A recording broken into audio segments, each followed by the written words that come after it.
Bon matin à tous. Bienvenue au premier webinaire organisé par 100% numérique. Je me présente, Laure Petitgrou. Je suis chargée de projet principal pour 100% numérique. Alors, ce matin, je vous invite à écrire dans le chat pour quelle entreprise vous travaillez afin qu'on sache qui vous êtes et d'où vous venez.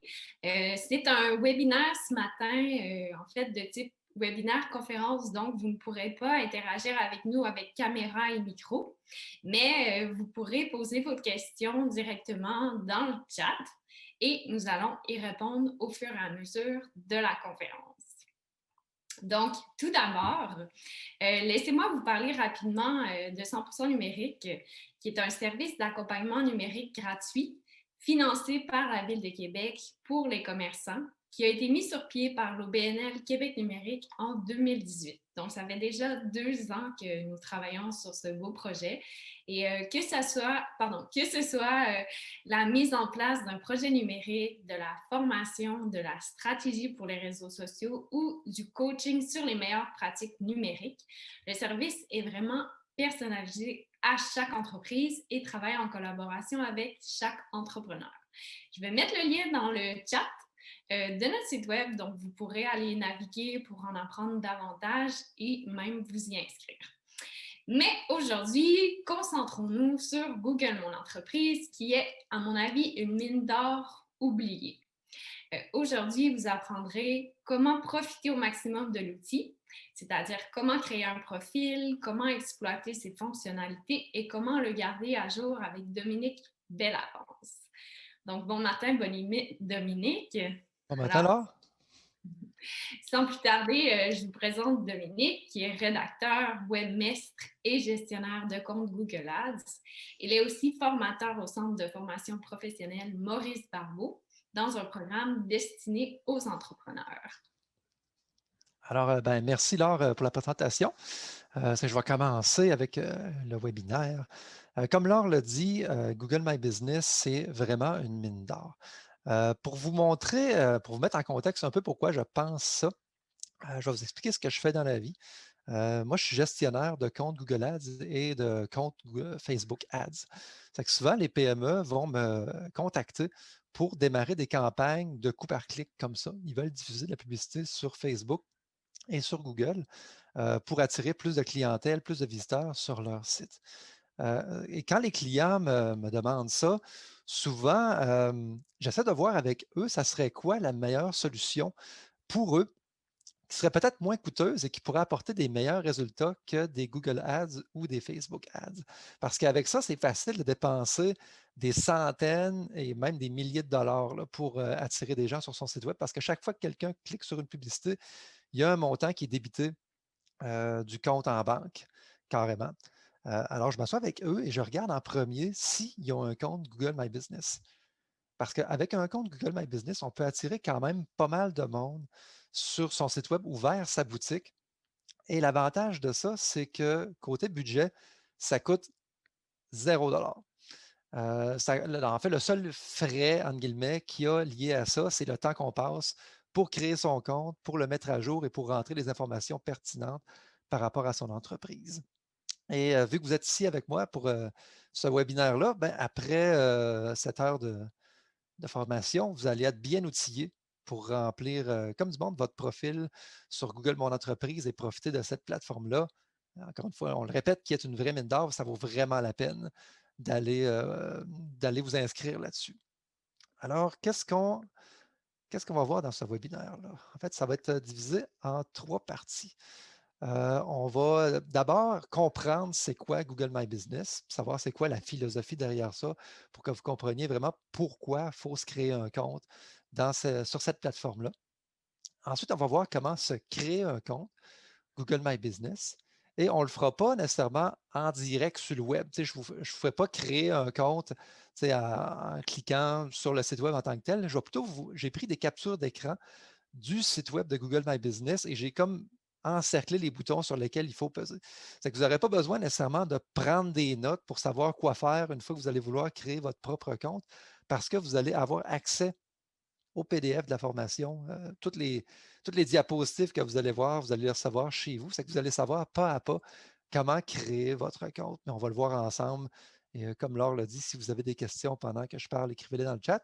Et si c'est pertinent, là, avec ce que je suis en train de dire, là, je vais essayer de répondre au fur et à mesure en suivant vos interrogations.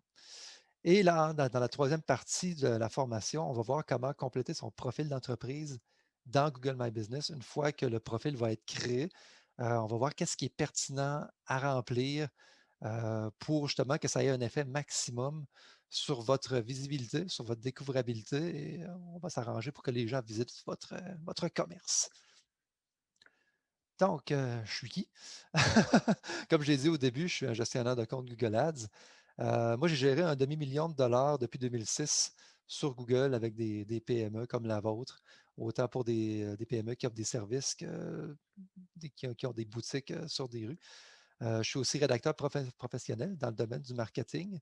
Je suis webmestre pour des PME. Je crée des petits sites web vitrines. C'est que justement, en créant des sites web, ben, c'est là que j'ai appris l'existence de Google My Business et de son importance. Comme Laure l'a dit, je suis formateur au CFP Maurice Barbeau et par la bande, je suis aussi écrivain. Si vous me connaissez, c'est peut-être de ce côté-là.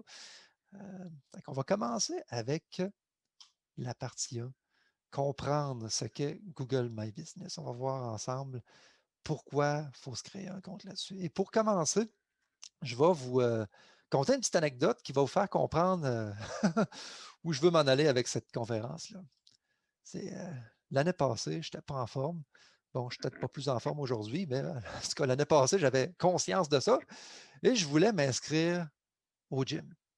OK, c'était pas nécessairement le 1er janvier. Là, je m'étais dit, ouais, il faut bouger un petit peu dans la vie. Fait que, on va aller se mettre en forme. C'était quoi mes critères pour trouver le gym idéal pour moi? OK, moi, j'habite à Sainte-Foy.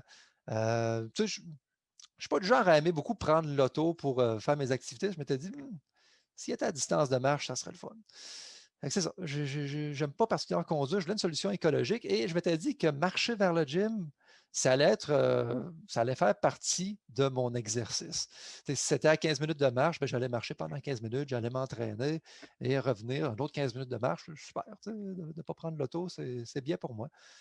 Et critère numéro 2 pour trouver un gym, pour moi en tout cas, ben, il n'y en a pas. Parce que moi, je commençais, j'avais pas de. Je ne voulais pas avoir telle sorte de machine super technologique avec une TV là, pour pouvoir écouter mes émissions. Non, non. Moi, je voulais un tapis roulant ou un bicycle. Je voulais que les machines soient libres. C'était pas mal la base. Pour trouver le gym, là, on est en 2021 aujourd'hui. Si j'avais été en 1990 ou même à la limite début 2000, là, comment j'aurais fait pour savoir, pour connaître les gyms qui sont à Québec? Ben, j'aurais pu commencer par vérifier, par exemple, dans les pages jaunes ou de regarder dans des revues, des publicités de n'importe quelle revue à Potin ou de Men's Health, je ne sais pas, là, où il y aurait pu avoir des publicités à la télé qui vantent leur gym.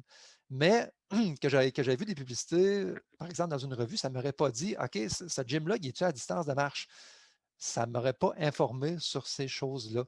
Alors, en 2021, la façon qu'on cherche un commerce ou un service, ça a beaucoup changé, surtout quand on cherche des entreprises locales. Quand on cherche du local, c'est parce qu'on veut encourager les commerces qui sont proches de nous. Et ça se peut qu'on veuille s'y rendre à pied, justement. C'est qu'aujourd'hui, en 2021, pour trouver une entreprise locale, le premier réflexe de bien des gens est d'aller chercher directement sur Google Maps. OK? Et là, je parle vraiment de Google Maps, pas nécessairement Google. Si j'écris gym dans Google, vraiment l'engin de recherche, ça me sort des gyms, mais ça ne me dit pas nécessairement c'est quelles qui sont proches, c'est quelles les entreprises de proximité vers lesquelles je peux aller à pied. Mais dans Google Maps, je peux faire cet exercice-là. OK? Ça, c'est un exemple de Google Maps. Ça, c'est mon quartier. Dans le champ de recherche qui est en haut à gauche, OK? On peut écrire une adresse physique, mettons 1024 rue des Peupliers, mais on peut aussi écrire des commerces, des types de commerces, des produits. On peut écrire plein de choses là-dedans. Et si j'écris GYM, OK? Si j'écris gym, là, je veux trouver un gym proche de chez nous. Ça va donner quelque chose comme ça. OK? À gauche, il va me sortir une liste de gyms. Et sur la carte, il y a plein de petits points rouges qui sont apparus. Toutes les les petits marqueurs rouges là, avec un petit point dedans, là, on voit au milieu, il y a Gym et Cardio pour elle, Énergie Cardio pour elle, il y a Québec Jumping Fit, Esprit Box Fitness. C'est toutes des gyms qui sont autour de chez nous. Et à gauche, ils sont listés. C'est que si je clique sur un des gyms qui sont listés à gauche, ben, le petit marqueur rouge qui est lié à ce gym-là va grossir. Je vais savoir exactement il est où. Et en plus, on voit toute leur adresse, on voit des numéros de téléphone, on voit des avis. Tu sais, si vous regardez en haut à gauche, c'est écrit Jim Le Chalet. C'est écrit 4,7. Ça, c'est 4,7 sur 5. Il y a eu 91 avis. C'est le petit chiffre entre parenthèses à côté de la note étoilée. C'est intéressant, c'est plein d'informations. Ça dit open until 11h30 p.m. Ça dit même les heures d'ouverture. Mais toutes ces informations-là, là, ça vient d'où? Ça s'est-tu apparu comme par magie dans Google Maps? Parce que Google Maps, il m'en donne beaucoup d'informations, là, heure d'ouverture, localisation, numéro de téléphone. Est-ce que c'est magique? Mais non. En fait, si je clique sur un des gyms, par exemple, ici, c'est comme si j'avais cliqué sur Esprit Box Fitness, qui est proche de chez nous. On voit l'adresse là à gauche. On voit les heures d'ouverture, Open Now, 9h30 à 8h45. Il y a le site web, il y a le numéro de téléphone. Et en bas, il y a même des photos. On voit là, il y a en bas de tout à gauche, là, c'est écrit All. Ça, c'est plein, toute la collection de photos qui sont liées à ce commerce-là.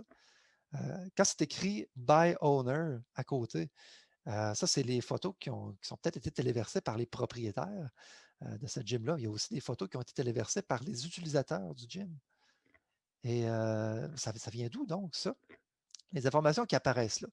Ben, si on s'en va, mettons que je cliquais sur espritboxfitness.ca, j'arriverais sur le site officiel. Quand on est sur le site officiel de ce gym-là, et on s'en va dans Nous contacter, OK? On voit ici qu'il y a les coordonnées, il y a les heures d'ouverture et il y a le téléphone. Ça, c'est des informations qui sont accessibles au public par tous. OK? Et Google va visiter régulièrement les sites d'entreprise et collecter des informations à leur propos. Google, il fait ça tout le temps. OK? C'est sa façon à lui de peupler, dans le fond, ce qu'on va trouver sur Google, parce que quand on tape quelque chose sur Google, il nous donne les résultats de recherche. Ça, ce n'est pas apparu comme par magie, ces résultats de recherche-là. C'est les robots, on appelle ça en anglais des crawlers, qui vont visiter tous les sites web, en fait, tous les sites du monde entier, pour répertorier l'information qui se trouve dessus. Et c'est ça qui va peupler les résultats de recherche dans l'engin de recherche de Google. Mais en analysant les sites d'entreprises et de commerce, justement, des fois, ils trouvent des adresses physiques, ils trouvent des numéros de téléphone, ils trouvent plein d'informations comme ça. Et en visitant le reste du site web, il va deviner c'est quoi la boutique. C'est que sur un site de gym, ben, ça va souvent, le mot gym va revenir souvent. Ça va beaucoup parler d'entraînement, de coach sportif, d'entraîneur. Et comme il va trouver beaucoup ces mots-clés-là sur le site, Google va deviner qu'il s'agit d'un gym. Comme il y a l'adresse et le numéro de téléphone, il va réussir à placer un point sur Google Maps et il va dire ça, c'est le gym, tel nom. Et bon, c'est lui qui a créé ce point-là sur Google Maps. Qu'est-ce que Google peut collecter comme ça? Ben, il y a le nom de l'entreprise, la localisation, son adresse. Il y a le numéro de téléphone, les heures d'ouverture s'ils sont mentionnés, l'adresse du site web, le type d'entreprise, justement, grâce aux mots-clés qui se trouvent sur le site web et bien davantage. Et une fois qu'une entreprise apparaît sur Google Maps, les usagers peuvent y annexer leurs avis et leurs photos. C'est quand l'entité a été créée sur Google, c'est là que les usagers peuvent participer à, si on veut, à ajouter de l'information pour cette entreprise-là. C'est pour ça qu'ici, sur Esprit Box Fitness, pardon, il y a des avis et il y a des photos qui sont téléversées par les utilisateurs. Et ça ne veut pas dire, là qu'on se comprenne bien, Esprit Box Fitness, ça ne veut pas dire que la compagnie a créé son profil. Je le répète, ça se peut que Google l'ait créé sans le consentement nécessairement de Esprit Box Fitness. Ça, c'est quelque chose qui arrive. Et on va voir ce qu'on peut faire par rapport à ça. Et c'est tellement fort les informations que Google collecte sur les entreprises qu'on peut même voir quand est-ce que les machines sont libres. Parce qu'on voit les popular times, OK, durant une journée pour ce gym-là. Et le graphique, ça montre, mettons, qu'à 9 h du matin, il n'y a pas beaucoup de monde. Après, ça monte un petit peu. À midi, il y a moins de monde. Et entre 6 et 8, là, c'est plein de monde dans le gym. Et comment Google fait pour savoir ça? C'est parce que Google, ben, il est aussi propriétaire du système d'exploitation Android. Et tous les gens qui ont des cellulaires Android, des Samsung et ces marques-là, ben, quand ils s'en vont dans un commerce, ben, Google le sait avec leur géolocalisation, avec leur GPS. Il peut savoir, mettons, à telle heure, il y avait 26 cellulaires à ce place-là. Par rapport aux autres heures, à l'heure à midi, il y en avait peut-être un ou deux en moyenne. Ça fait qu'il peut savoir vraiment c'est quand les heures populaires à ces commerces-là. C'est que si on veut aller au gym et on veut avoir la paix, il faut y aller à 1 heure l'après-midi, si on est mardi. Google Maps peut nous dire ce genre de choses-là. Et même si Google Maps est capable de faire une part du travail, en tant qu'entrepreneur, c'est mieux de contrôler l'information qui apparaît là-dessus. C'est que oui, on peut laisser Google parcourir notre site, créer notre fiche sur Google Maps, mais des fois, bon, il y a certains risques à laisser Google faire tout ça sans notre consentement, parce qu'il peut se glisser de l'information erronée dans la fiche de notre entreprise. Ça se peut que ils disent que les heures d'ouverture, ça soit telle à telle heure, qu'ils aient trouvé ça sur notre site, mais en réalité, c'est peut-être nos vieilles heures d'ouverture qu'on a mis sur un vieux billet de blog, v'là 5 ans, et aujourd'hui, c'est plus ça nos heures d'ouverture, mais peut-être que ça ne s'est pas mis à jour dans Google Maps. Peut-être que les meilleures photos que Google Maps a choisies pour représenter notre commerce, ce n'est pas nécessairement les meilleures photos. Si ça a donné comme ça que Google Maps, Google trouve une photo d'un plat de frites sauce pris avec un Kodak avec flash, là, puis il met ça en gros là, quand le monde trouve notre casse-croûte. C'est peut-être pas ça qu'on veut. Peut-être qu'on veut une photo un petit peu plus professionnelle, un petit peu plus qui donne plus l'eau à la bouche. Il y a les avis de la clientèle qui peuvent rapidement devenir hors de contrôle. Tantôt, on va voir ce qu'on peut faire avec les avis quand on crée notre compte Google My Business. Et bon, on n'a pas accès aux statistiques de notre fiche qui contient, tantôt on parlait de mine d'or, les statistiques de notre fiche, ça c'est une vraie mine d'or, autant pour compléter notre fiche que pour savoir qu'est-ce qu'on fait carrément avec notre business. Okay? Je vais vous en parler tantôt des statistiques de la fiche. Et il ne faut pas oublier que les informations sur notre entreprise ne sont pas seulement disponibles dans Google Maps. Parce que là, on parle de Google Maps depuis tantôt, mais quand je vais vous montrer comment vous créez un compte Google My Business, à quoi ça sert en fait un compte Google My Business, c'est que ça va être une espèce de lieu où vous allez entrer les informations sur votre entreprise, des photos et tout ça. Et ces informations-là vont se répandre sur Google Maps et aussi sur Google. Par exemple, sur Google, qu'est-ce que ça peut avoir comme impact? Si dans Google, j'écris le gym Esprit Box Fitness, OK? Vous voyez qu'à gauche, c'est les résultats de recherche naturels qui vont apparaître et qui vont mettre le site web, mais à droite, il y a comme un encadré en vedette qui va avoir plus d'informations, des informations plus riches. OK? Il y a des photos, il y a les mêmes informations qui apparaissent sur Google Maps, en fait. Il y a les avis, adresses, il y a même en bas les Popular Times, qui est le même graphique qu'on a vu sur Google Maps. Ben, c'est les mêmes informations qui sont sur Google Maps, qui sont aussi dans Google. Alors, probablement que la personne, tantôt je disais, on ne sait pas trop si Esprit Box Fitness s'est créé un compte Google My Business. Ben, probablement que oui, OK, parce que les informations sont très détaillées, puis il y a des photos du propriétaire. Toutes les informations qu'il a remplies sur son compte se retrouvent dans Google quand les gens tapent l'entreprise et dans Google Maps quand les gens cliquent sur la petite pin rouge qui apparaît sur la carte. Alors, c'est ça. Pour contrôler sa fiche, il faut se créer un compte Google My Business. Et c'est ce qu'on va voir ce matin, comment faire pour créer son compte et remplir les informations à l'intérieur.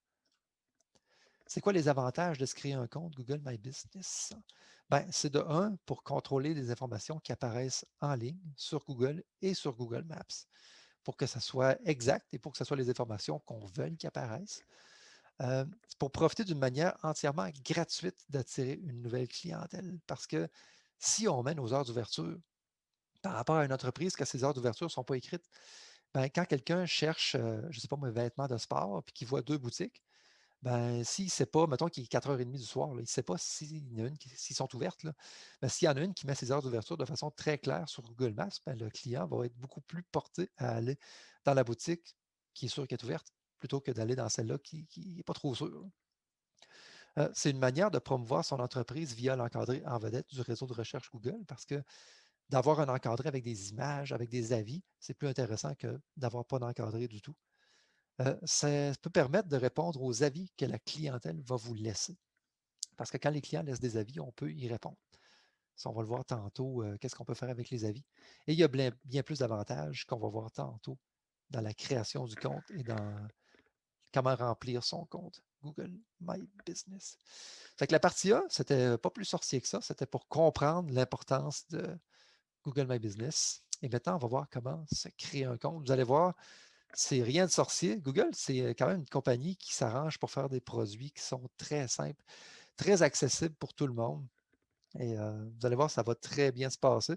Et encore une fois, je le répète pour ceux-là qui n'étaient peut-être pas là quand j'ai commencé, pas besoin nécessairement de prendre de notes pendant que je parle parce que le PDF, tous les diapositives qu'il va y avoir devant vous, vous allez recevoir ça en PDF et on va voir pas à pas comment se créer un compte et je vais encercler les boutons sur lesquels il faut appuyer. Et vous allez pouvoir refaire ça chez vous avec le PDF.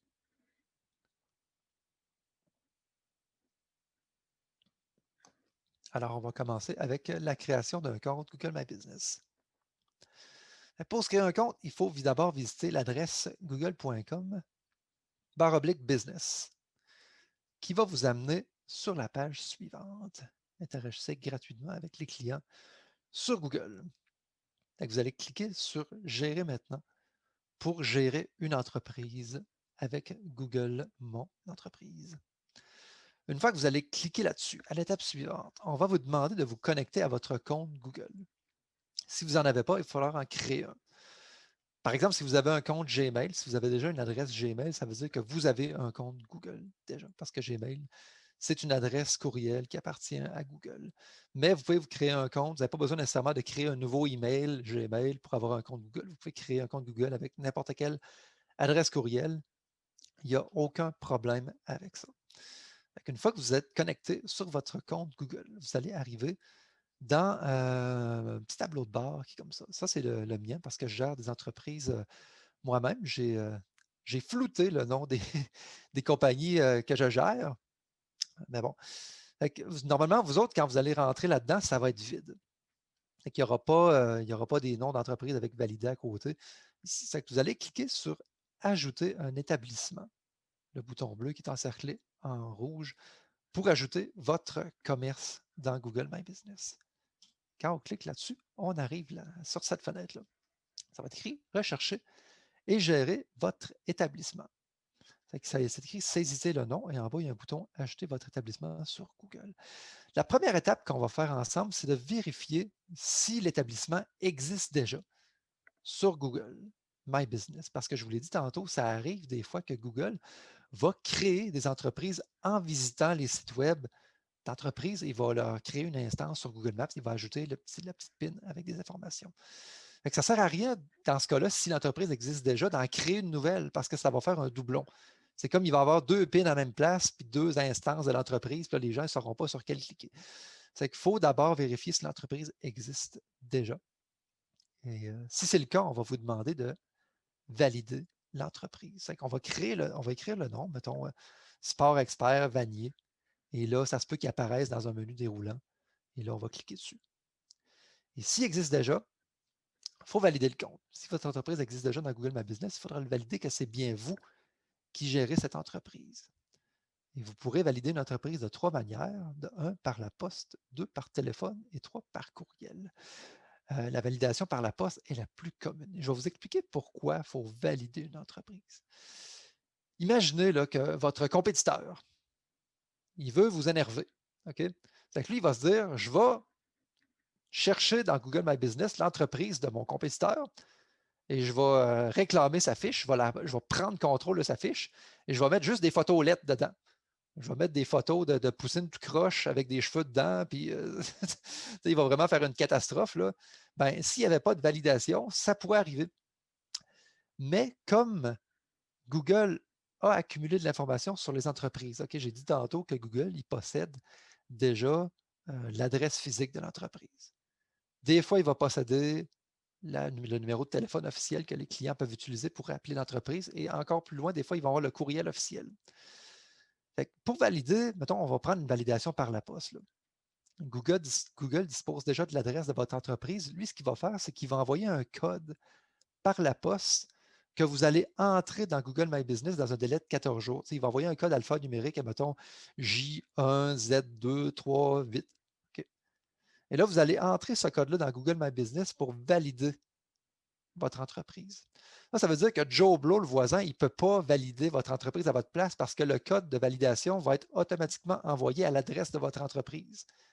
C'est que pour que Joe Blow puisse vous voler votre entreprise, il faut qu'il aille chez vous, qu'il casse une fenêtre, OK, qu'il vole la lettre de validation que Google a envoyée et qu'il aille rentrer chez eux le code alphanumérique. Il y a peu de chances que ça arrive parce que vous ne pouvez pas, pour faire la validation, vous n'entrez pas d'adresse vous-même. C'est juste à l'adresse que Google a dans sa banque de données que la validation peut être envoyée. C'est qu'il y a pas ça sécurise un peu. Il n'y a pas de chance qu'un compétiteur puisse prendre contrôle de votre entreprise. Et si Google vous permet de valider votre entreprise par téléphone ou par courriel, préférez ces méthodes-là. C'est plus rapide parce que si vous validez par téléphone, il y a comme un robot qui va vous appeler en vous disant un code numérique et vous allez simplement entrer ce code numérique-là dans Google My Business. Ce n'est pas toujours actif, la validation par courriel ou par téléphone, parce que des fois, Google n'est pas sûr que le numéro de téléphone qu'il y a ou l'adresse courriel qu'il y a en banque, c'est vraiment la bonne. Quand il y a un doute, il va juste activer la validation par adresse physique. Mais s'il est sûr que c'est la bonne, pour différentes raisons, vous allez avoir ces options-là de valider par téléphone ou par courriel. Préférez ça parce que c'est instantané. Vous n'aurez pas besoin d'attendre plusieurs jours ouvrables que la lettre arrive, rentrer le code, et ainsi de suite. Parfois, ça peut arriver que votre entreprise ait déjà été revendiquée par quelqu'un dans le passé. Par exemple, mettons que vous avez acheté votre entreprise il y a 5 ans et l'ancien propriétaire, il a déménagé en Europe où il est décédé. C'est des choses qui arrivent. Ça se peut qu'il soit créé un compte Google My Business, puis que là, il ne vous ait pas donné son compte. Si c'est le cas, si vous avez pu accès, puis il a déjà été revendiqué par quelqu'un d'autre, vous pouvez demander un accès à l'administrateur actuel du profil. Et c'est peut-être vous-même, peut-être que vous l'avez fait dans le passé, puis vous avez oublié, puis c'était une vieille adresse que vous n'utilisez plus, ou ça peut être un membre de votre équipe aussi qui l'a fait, ou un ancien membre de l'équipe qui ne travaille plus pour vous. Il peut y avoir plein de situations comme ça. Si ça devait arriver, qu'est-ce qui va se passer? Ça va vous dire cette fiche a déjà été revendiquée. Et là, il va vous donner, cette fiche a déjà été validée par, là, il donne les premières lettres de l'adresse courriel. Là, ça peut déjà vous donner un indice sur c'est qui l'a en sa possession. Si cette adresse vous appartient, veuillez suivre les instructions, blablabla. Si vous souhaitez toujours ajouter cette fiche à votre compte, vous pouvez en demander l'accès au propriétaire actuel. OK? Donc là, vous allez cliquer sur demander l'accès. C'est que le propriétaire qui a l'adresse email qui est écrit en haut va recevoir un email automatisé en disant quelqu'un veut revendiquer l'accès à cette fiche. Voulez-vous lui donner ou ne pas lui donner? Okay? Si vous envoyez une demande d'accès, l'admin va avoir de 3 à 7 jours pour approuver cette requête-là. En cas d'absence de réponse, il sera peut-être possible de réclamer le profil de votre entreprise quand même. Donc, comme je disais tantôt, même si le propriétaire actuel du compte Google My Business il est décédé, ça ne veut pas dire que le compte GMB va être perdu dans la stratosphère là, pour toujours. Non. Si la personne ne répond jamais, ça se peut que vous puissiez quand même vous arranger avec Google là, pour réclamer le profil quand même. C'est comme ça que ça marche, la validation et la récupération de comptes qui peut être déjà possédés par quelqu'un d'autre. Si jamais votre entreprise n'existait pas dans Google My Business, ce qui est très possible, au lieu d'entrer le nom de votre entreprise dans le champ, dans le fond, vous auriez entré votre nom puis il n'y aurait rien trouvé, vous allez cliquer sur Ajouter votre établissement sur Google. Et là, vous allez répondre à une série de questions qui sont très, très simples. Il ne vous demandera pas une copie de votre rapport d'impôt, puis non, ça va être beaucoup plus facile que ça. Il va d'abord vous demander quel est le nom de votre établissement.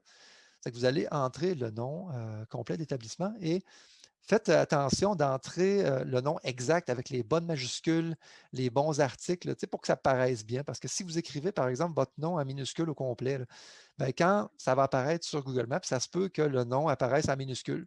Ça fait moins professionnel qu'un nom, pas de faute, avec les majuscules, une bonne grammaire, tout ça. Rentrez ça vraiment le nom officiel avec une typographie impeccable parce que si jamais vous faites des erreurs, ça va être dur de les corriger par la suite parce que c'est plus dur de modifier un nom que de le créer une première fois.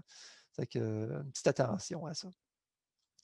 Quel renseignement on va vous demander dans la création d'entreprise? Ben, comme on vient de le voir, il y a le nom.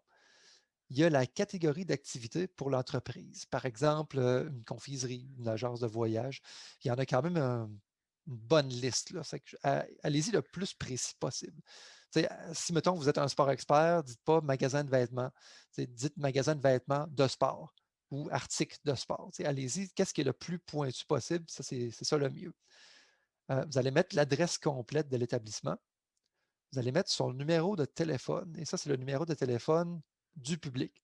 Quand la clientèle veut acheter quelque chose ou a besoin d'informations sur vos produits ou services, c'est ce numéro-là que vous allez mettre, pas le numéro du siège social. L'adresse du site web officiel aussi, que vous pouvez entrer. Je vous le conseille fortement de l'entrer au début. Et après avoir entré ces informations-là, eh bien, félicitations, votre entreprise sera ajoutée à Google My Business. Ce n'est pas plus compliqué que ça. Je vous l'ai dit, c'est vraiment des informations de base. Alors, ben voilà, la partie 2 est déjà finie. C'était pas plus sorcier que ça. Se créer un compte. Je ne vous cacherai pas que la partie 3, c'est la partie la plus costaude. Mais costaude, c'est encore une fois relatif. C'est juste que ça va être la partie la plus longue du webinaire. C'est le cœur du webinaire. C'est tout ce qu'on peut remplir dans son profil et de voir pourquoi c'est utile de remplir ces choses-là dans le profil de Google My Business. Qu'est-ce que ça va vous apporter comme PME? Qu'est-ce que ça va vous apporter comme commerçant? Je vais essayer de vous le faire comprendre pour que vous saisissiez vraiment l'importance d'avoir un compte bien rempli. Je vais prendre une petite pause pour un verre d'eau. Voilà. Alors, quand votre compte va être créé, quand vous allez l'avoir validé, que ce soit par la poste ou par téléphone, vous allez arriver dans cette page-là, qui est votre tableau de bord de Google My Business. Là, ça peut avoir l'air un petit peu compliqué, tout ce qu'il y a dans le milieu du tableau de bord. C'est comme un ramassis d'informations, de statistiques, de suggestions pour compléter votre profil. Mais pour l'instant, faites-y pas trop attention. Ça, c'est quand vous allez être à l'aise avec la plateforme que vous allez pouvoir lire tout ce qui se passe là-dedans. On va plutôt voir les éléments du menu à gauche. On ne les verra pas tous. On va voir c'est quels les plus importants et voir qu'est-ce qu'on peut remplir dans chacun d'eux. Alors, l'accueil, c'est ça, c'est un tableau de bord où sont rassemblées plusieurs informations. Trouver des statistiques, les derniers avis de la clientèle, des messages d'intérêt général qui sont générés par Google My Business, qui vous donnent justement des petites suggestions pour compléter votre profil. On va commencer toutefois par rentrer les informations importantes sur votre entreprise. Parce que tantôt, on l'a créé, on a mis les informations qui sont obligatoires, comme l'adresse, le numéro de téléphone, mais il y a plein d'autres choses qu'on peut rentrer qui vont. Oui, Joanie Leclerc demande est-ce que l'on peut mettre la page Facebook de l'entreprise s'il n'y a pas de site web officiel? Je pense que oui. Si vous mettez dans l'adresse web, dans le fond, si vous n'avez pas de site web officiel, vous pouvez mettre une présence web, votre présence principale. Je suis pas mal sûr que vous pouvez mettre une page Facebook sans problème. Ça fait plaisir, Joanie. Alors, si vous cliquez sur Info, le bouton Info, il est juste là. Ça va vous amener à cette page-là. Il y a une page, vous voyez, il y a plein de petits crayons sur les champs. C'est que chaque fois qu'il y a un petit crayon là, à côté d'un champ, là, ça veut dire que c'est une information que vous pouvez modifier. Et je vous suggère de, encore une fois, d'en mettre le plus possible. Partout où vous pouvez mettre une information à jour, faites-le parce que ça va vous bénéficier énormément pour votre entreprise et ça va améliorer votre découvrabilité. Avec un profil complet, il y a beaucoup plus de chances que les gens vous trouvent quand ils tapent des informations sur vous. Par exemple, si vous mettez vos heures d'ouverture et quelqu'un tape gym, ben, il y a des chances que Google Maps fasse apparaître les gyms qui sont ouverts plutôt que les gyms qui n'ont pas carrément d'heure d'ouverture. C'est juste un des exemples d'informations qui sont intéressantes à rentrer. Mais on va les voir une par une. Qu'est-ce qu'on peut rentrer là-dedans dans information sur votre entreprise? L'emplacement physique, ça, c'est votre adresse. Si vous devez modifier celle qui apparaît, mettons que vous avez réclamé votre profil d'entreprise, au lieu de créer une nouvelle entreprise, ça se peut que l'adresse ne soit pas tout à fait à jour. Ben là, vous pouvez la mettre à jour. Zone de service, ça, c'est la zone géographique que vous desservez. Par exemple, si vous êtes un resto qui effectue de la livraison, vous pouvez mettre un code postal, un nom de ville, bref, la zone dans laquelle vous vous occupez. Les heures d'ouverture, c'est vos heures d'ouverture régulières pour chaque jour de la semaine. C'est que vous pouvez mettre le dimanche les heures du lundi au vendredi et le samedi. Afficher plus d'heures, ça, c'est un espace où vous mentionnez les moments où vous offrez des services particuliers. Par exemple, si vous êtes un restaurant, vous pouvez dire que les heures de brunch, c'est de 10 heures à 1 heure, du dimanche au vendredi, par exemple. Alors, quand les gens vont taper brunch dans Google Maps, ben là, votre resto a plus de chances d'apparaître si c'est durant les heures de brunch. Ça, c'est intéressant. Les 5 à 7, les jours de spéciaux pour les aînés, toutes ces choses-là qui se passent régulièrement. Quand c'est un horaire régulier, vous pouvez le mettre dans afficher plus d'heures. C'est beaucoup plus intéressant pour la clientèle d'avoir ces informations-là. Ensuite, ajouter un horaire spécial. Vous pouvez ajouter vos heures d'ouverture pour les journées particulières, comme les jours fériés. Même si vous êtes le 31 mars, là, vous remplissez votre fiche un 31 mars, là, vous pouvez prévoir vos journées fériées pour toute l'année si vous connaissez déjà vos heures d'ouverture. C'est que si vous savez que le 25, vous êtes fermé, vous dites le 25 décembre, fermé. Si le 24, vous fermez à midi, vous l'écrivez déjà, c'est que vous n'aurez pas besoin de le mettre à jour une semaine avant. Vous pouvez le faire à l'avance pour toute l'année et ça va se mettre automatiquement à jour sur Google Maps. Même si le 25 décembre, ça arrive, c'est un mercredi et que normalement vous êtes ouvert, ça va être écrit fermé dans Google Maps si vous avez mentionné que l'horaire spécial le 25 décembre, c'était fermé. Pour les heures d'ouverture, on fait comment pour spécifier que c'est sur rendez-vous seulement? Bonne question. Vous pouvez peut-être, on va voir la description tantôt de votre entreprise, vous pouvez peut-être la spécifier dans la description. Peut-être que dans les heures d'ouverture, vous pouvez écrire que vous pouvez mettre peut-être les heures où vous prenez des rendez-vous normalement, où vous voyez vos clients, mais dans la description, vraiment mentionner que c'est sur rendez-vous. Parce que je pense on a juste le choix entre mettre fermé un intervalle d'heure ou ouvert 24 heures. Je ne pense pas qu'il y ait une option pour dire rendez-vous, mais ça, il faudrait peut-être vérifier. À part ça, je vais regarder la question de François. Bonjour, j'ai 2 boutiques pour mon entreprise. Nous avons créé l'origine de fiches My Business pour chaque boutique séparément. J'ai 2 questions par rapport à ça. Est-ce que je serais mieux d'opérer avec une fiche pour toute l'entreprise ou si c'est mieux de continuer avec 2 fiches? Si les boutiques ont des adresses différentes, OK, 2 fiches. Vraiment. Parce que si vous avez 2 fiches, vous allez avoir 2 adresses. Alors que si vous avez une fiche, il va juste pouvoir avoir une adresse. C'est moins intéressant pour vous autres dans l'optique où vous voulez que les gens vous trouvent sur Google Maps. Alors que si vous avez juste une fiche, ben, il y a juste une des 2 adresses qui va apparaître sur Google Maps. Ça prend vraiment 2 fiches. Là, on parle vraiment de chaque entreprise sur Google, c'est un emplacement physique. Par exemple, il n'y a pas seulement une instance de Sport Expert sur Google My Business, il y en a un pour chaque boutique. OK? Ça, il faut vraiment comprendre ça. Quand on est là-dessus, là, c'est des fois parce qu'on s'est peut-être fait dire, par exemple, pour les pages Facebook, qu'il ne faut pas se diviser sur Facebook. Il faut réunir le plus de fans à la même place. Donc, des fois, c'est mieux d'avoir une page Facebook pour toutes ces petites boutiques, c'est pour sa franchise, pour réunir les pages au même endroit.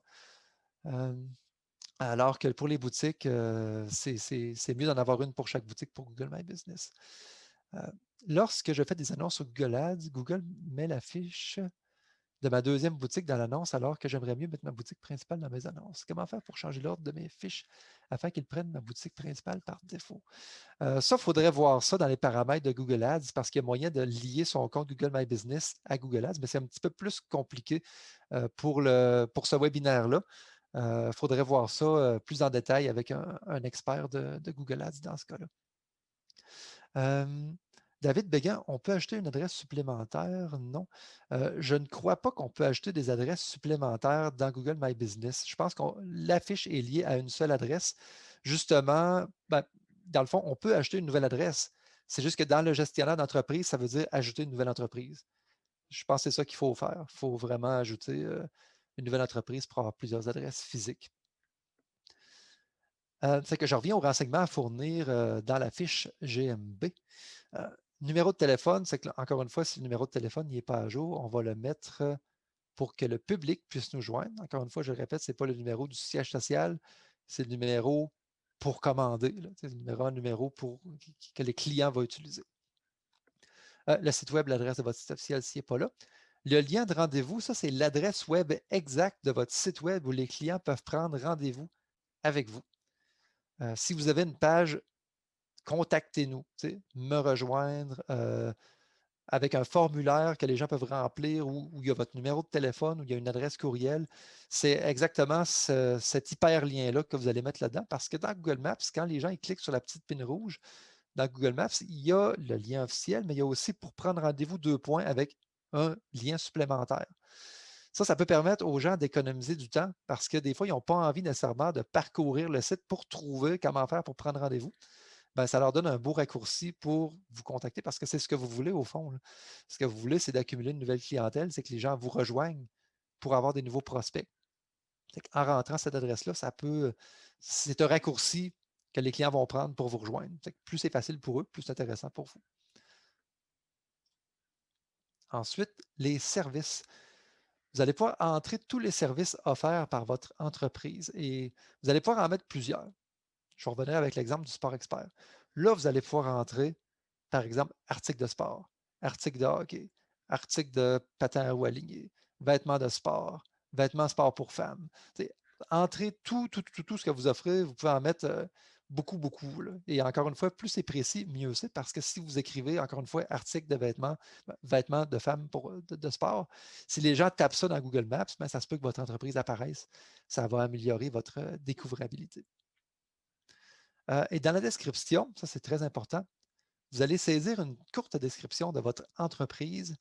Cette description devrait faire seulement quelques lignes. Et là, vous allez penser à votre pitch d'ascenseur. Et sûrement qu'en tant qu'entrepreneur, vous allez savoir c'est quoi un pitch d'ascenseur.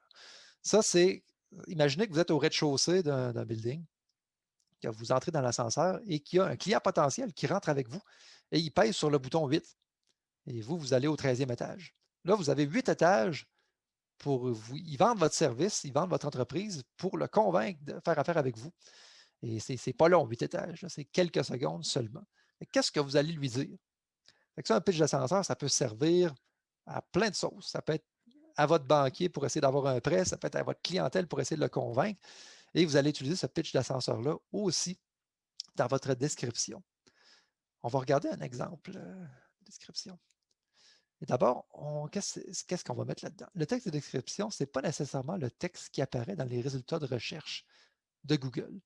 C'est plutôt le texte qui va figurer dans votre fiche en vedette de Google et sur Google Maps. Si on tapait par exemple Zara dans Google, ben, à gauche, je vais vous le lire, c'est écrit Zara Canada, nouvelle collection en ligne. Et là, il y a un texte qui est écrit en dessous. Tendance, vêtements, femmes, hommes et enfants sur la boutique Zara en ligne, nouveautés, mode, collection et lookbooks chaque semaine. Ça, c'est la description que Google a puisée lui-même sur le site officiel de Zara. Bon, c'est peut-être généré automatiquement si personne n'a pris la peine de l'écrire dans le site web, mais c'est peut-être aussi le webmaster qui l'a écrit. Mais à droite, vous voyez là où c'est écrit le cercle rouge, là, où il y a un cercle, c'est écrit chaîne de mode espagnole proposant sa propre marque de prêt-à-porter, chaussures et accessoires tendance. Ça, c'est vraiment le texte que quelqu'un a écrit dans Google My Business. Parce que mettons, personne avait revendiqué la fiche de Zara, ça aurait été le même texte qu'à gauche. Mais là, c'est vraiment quelqu'un qui a pris la peine de faire une description pour son compte Google My Business. Ça, c'est bon là, comme pitch d'ascenseur parce qu'on voit l'essentiel. En 8 étages, là, si tu as besoin de ça, viens me voir. Puis c'est un peu ça qu'il faut que vous écriviez aussi. Dans la description, vous pouvez y inclure des mots-clés qui vont aider les gens à vous trouver. Par exemple, vous pouvez écrire dans votre description magasin de vêtements pour femmes, réparation de vélo ou Canada Goose. Ça, c'est des mots-clés que les gens peuvent taper dans Google Maps ou dans Google. Si vous offrez évidemment ces services ou ces choses-là, ben, vous pouvez apparaître. Justement, inclure ces mots-clés permettra aux gens de vous trouver s'ils tapent ces termes dans Google Maps. On va regarder un exemple de description ensemble. John Doe, quel beau nom de boutique, est un magasin de vêtements pour hommes haut de gamme situé au centre-ville de Montréal. Service de tailleur, complet sur mesure, nettoyage à sec, marque de grands designers tels que Kaiton, Brioni, Zegna. Là, j'ai été chercher des noms de grands complets. Là, je ne sais pas s'il faut dire Kiton ou Kaiton. Bref, c'est pas pour n'importe qui. OK? Mais avec une description comme ça, si les gens tapent vêtements pour hommes haut de gamme, ça peut sortir. Si les gens ils tapent service intérieur, ça peut sortir. OK? Nettoyage à sec, ça peut sortir. Fait que toutes les choses que les gens sont susceptibles de taper dans Google ou dans Google Maps, vous pouvez inclure ça dans votre description. Ça fait que vous allez avoir plus de chances d'apparaître dans Google. Là, ici, il y a une question de Isabelle Dutrissac, une question assez précise. Dans le cas d'une OBNL qui produit différents éléments, qu'est-ce qui serait préférable à faire? Le siège social de l'OBNL est situé à Montréal, mais produit des événements dans plusieurs villes. J'ai remarqué que Québec numérique et le WAC à Québec ont chacun leur propre fiche d'entreprise liée à la même adresse physique. Dans notre cas, devrait-on créer une fiche d'entreprise par événement liée au lieu physique de l'événement? Par exemple, Centre de congrès de Gatineau, Centre de congrès de Lévis, Palais des congrès de Montréal, Centre des congrès de Saint-Hyacinthe, ou de seulement créer une seule fiche d'entreprise au nom de l'OBNL à Montréal. C'est seulement une fiche d'entreprise dans ce cas-ci. Parce que le Centre des congrès de Gatineau vont déjà avoir une fiche pour le Centre des congrès. Dans le fond, le Centre des congrès, c'est déjà une entreprise et eux vont comme gérer ce lieu-là. Et je pense que même en tapant l'adresse, je ne suis pas sûr qu'ils vous laisseraient créer une fiche en double pour ces entreprises-là qui existent déjà. Par contre, ce que vous allez pouvoir faire, et ça, on va le voir tantôt, vous allez pouvoir créer, là, ça va être dans ce cas-là, vu que vous créez des événements à différents endroits, c'est un cas d'exception, vous allez créer une fiche d'entreprise avec le siège social comme adresse, mais à partir de votre compte Google My Business, vous allez pouvoir créer des messages qui vont parler d'événements que vous allez organiser. Et j'ai des exemples pour vous autres exactement tantôt. Là. Vous allez comprendre ce que je veux dire par là. Vous allez pouvoir diffuser différents événements que vous allez organiser, qui sont des événements qui sont fixés dans le temps. Par exemple, du 14 au 18 avril, on organise le Salon du livre de Québec au Palais des congrès de Québec. Ça, c'est quelque chose que vous allez pouvoir faire et les gens vont pouvoir vous trouver quand même avec un seul compte et l'adresse de votre siège social. C'est que oui, il faudrait créer dans ce cas-ci, un compte avec l'adresse du siège social. Ça fait plaisir. On va continuer. Des autres renseignements à fournir dans la fiche. La date d'ouverture, ça, c'est la date de démarrage de votre entreprise. Si l'entreprise a été fondée en 1984, vous allez pouvoir mettre l'année de fondation ou si vous avez la date exacte, vous allez pouvoir mettre ça. C'est une petite saveur additionnelle à votre fiche. Et les photos, vous allez pouvoir ajouter des images de qualité professionnelle qui représentent bien votre entreprise. Et je vais insister ici sur qualité professionnelle parce que les images que vous allez rentrer pour votre fiche d'entreprise vont apparaître en premier sur la fiche de Google. Encore une fois, je vais revenir à la poutine de Tidjo. Ben, si vous avez photographié votre poutine avec un flash, puis là, la sauce a l'air verte plus que brune, puis il y a une mouche qui se promène, c'est pas parfait. Là. Si vous voulez mettre des photos de votre entreprise, arrangez-vous pour prendre des photos. Juste prendre un moment pour vous assurer que l'esthétisme est là, ou encore mieux, engager un professionnel ou aller chercher vos photos professionnelles que vous avez déjà pour votre site web, pour vos autres instances qui existent sur le web de votre entreprise. Par exemple, votre page Facebook, si vous avez payé pour avoir des belles photos, bien, allez chercher ces photos-là. Ça va vous aider énormément parce que les photos, souvent, ça va être le premier contact que la clientèle va avoir avec vous parce que quand il clique sur la petite pin sur Google Maps, souvent, il va apparaître une photo. Ben, c'est souvent une photo qui a été téléversée par le propriétaire. Arrangez-vous pour qu'elle soit le plus alléchante possible. C'est que dans les informations, la plupart des champs demandés sont optionnels. C'est que vous pouvez ne pas mettre vos heures d'ouverture, vous pouvez ne pas mettre de description si vous voulez, mais je vous conseille vraiment de remplir le plus possible parce que c'est ça l'intérêt justement de construire un compte Google My Business, c'est de le remplir, de contrôler l'information et de vous assurer qu'il y ait le plus d'informations possible pour que la clientèle vous trouve par rapport à votre emplacement physique, mais aussi par rapport à vos heures d'ouverture et aux produits que vous offrez. Quand vous allez entrer toutes ces informations-là, il pourrait s'écouler quelques jours avant que vos modifications soient appliquées à Google Maps et à l'encadré en vedette de Google. Et ça, pas de panique, là, vous allez rentrer vos informations, vous allez mettre enregistrer, puis là, vous allez tout de suite aller voir dans Google Maps, ça ne sera pas à jour. C'est normal. Google doit valider des informations d'abord. C'est qu'il va aller sur votre site web, il va vérifier si les heures d'ouverture que vous avez mis c'est la même chose qui apparaît sur votre site. Il va aller voir si le numéro de téléphone, c'est le même qui apparaît sur votre site, justement pour s'assurer qu'il n'y a pas d'erreur, parce que Google, il a intérêt vraiment à ce que les informations sur Google Maps soient exactes. Parce que Google Maps, il veut avoir l'étiquette de site fiable. OK? Et s'il n'y a pas l'étiquette de site fiable, ben les gens n'iront plus sur Google Maps, puis ce n'est pas bon pour Google. Il va aller vérifier sur les sites web si les informations sont exactes. Pour éviter les imbroglios, assurez que les informations apparaissant sur votre site web correspondent avec les données entrées dans Google My Business. Si votre site web n'est pas à jour, si c'est un vieux numéro de téléphone, puis si ce n'est pas les bonnes heures d'ouverture, ben, avant de remplir votre fiche Google My Business, puis avant même de créer votre compte, avant même de réclamer votre business, allez mettre votre site à jour avec toutes les informations actuelles, heure d'ouverture, numéro de téléphone, adresse physique, tout ce que vous pouvez mettre à jour, faites-le parce que sinon, ça peut vous ralentir. Si vos heures d'ouverture sont inexactes sur votre site web, mais vous les mettez à jour sur Google My Business, ça se peut que Google ait validé les informations. Ils se disent, c'est pas ce qui apparaît sur le site, puis que finalement, ils mettent les heures du site sans nécessairement que vous vouliez que ça fasse ça. Pour éviter ça, ben, assurez-vous que votre site est 100% à jour. Ça va vous éviter bien du trouble plus tard. C'est quoi les avantages de bien remplir ces informations dans sa fiche d'entreprise? Ben, en premier, c'est d'améliorer sa découvrabilité.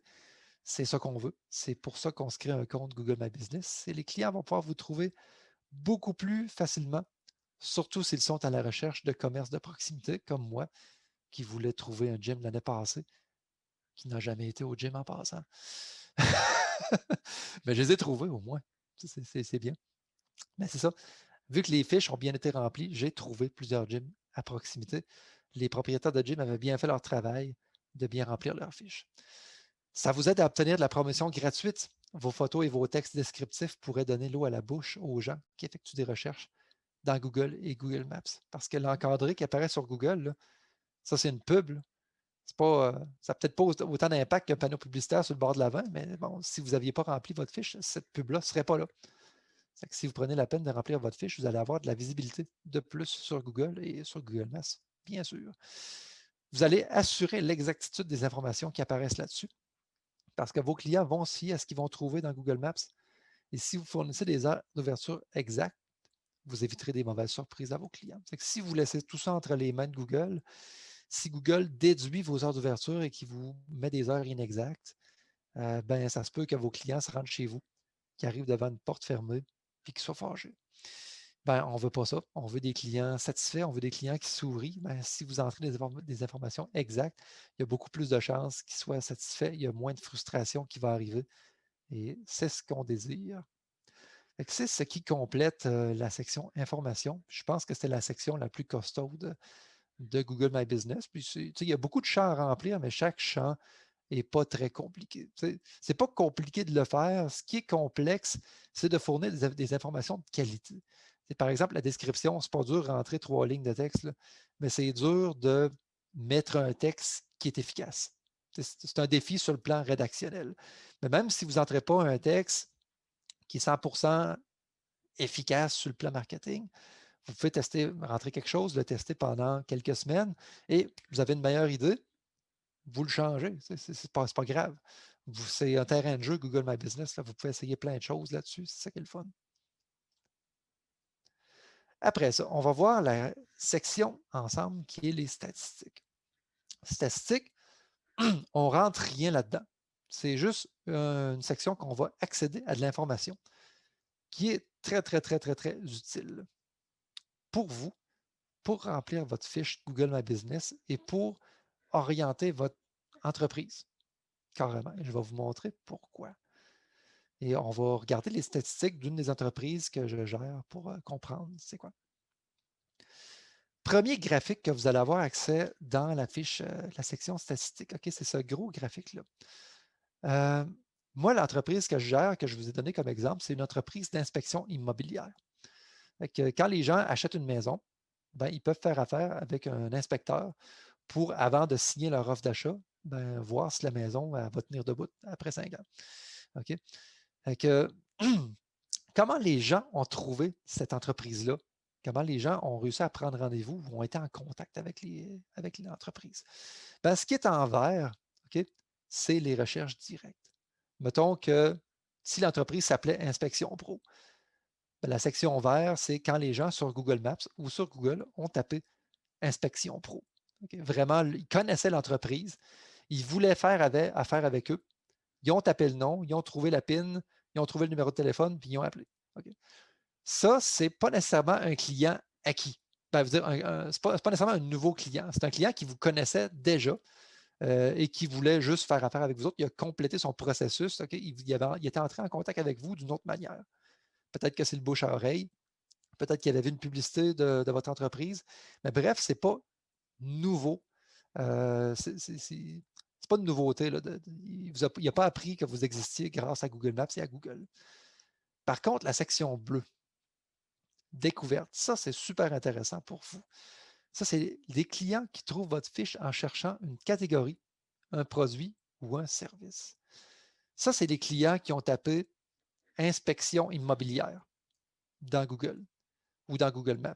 Et là, ils ont vu plein d'entreprises, ils ont cliqué sur la vôtre et ils ont appelé un numéro de téléphone. Fait que la section bleue, c'est les nouveaux clients que vous allez pouvoir attirer avec un compte Google My Business complet avec des informations pertinentes. Et la section jaune, c'est par marque. Ça, c'est les clients qui trouvent votre fiche en cherchant une marque associée à votre entreprise. Bien, évidemment, pour l'inspection immobilière, les gens ne cherchent pas des marques. C'est plus, mettons, un magasin mettons, comme un Sport Expert. Si quelqu'un cherchait Adidas, ben là, ça se peut que Sport Expert apparaisse, ben ça ferait partie de la section jaune dans le graphique. C'est que si vous avez une boutique qui offre des marques, ben la section jaune va nécessairement être la plus grande, une des plus grandes peut-être même plus grande que la bleue. Et ce que vous voulez en tant qu'entreprise qui va aller chercher une nouvelle clientèle, c'est que la section bleue et la section jaune soient plus grandes que la verte. On veut qu'il y ait un chiffre maximal quand même là, au total, mais les verts, c'est intéressant parce que c'est des clients qui nous connaissent déjà, mais on veut vraiment aller chercher une nouvelle clientèle.